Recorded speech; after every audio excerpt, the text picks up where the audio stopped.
आज दिनांक 7 फेब्रुवारी रोजी बेकायदेशीर खोकी कारवाई जोरात करण्यात आली। बदाम चौकातील 3 तर ईदगाह मैदान परिसरातील 9 बेकायदेशीर खोकी काढण्याची कारवाई जेसीबीद्वारे करण्यात आली। आयुक्त तथा प्रशासक श्री सुनील पवार यांनी बेकायदेशीर खोक्यांवर कारवाई करण्याबाबत लक्ष केंद्रित केलं असून यापुढे 3ही शहरातील बेकायदेशीर खोक्यावर टप्प्याटप्प्यात कारवाई होणार आहे।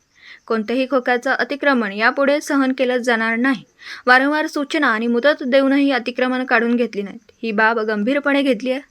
उपायुक्त श्री वैभव साबळे यांनी आपली अतिक्रमण टीम पूर्ण वेळ या कामासाठी तयार ठेवली आहे।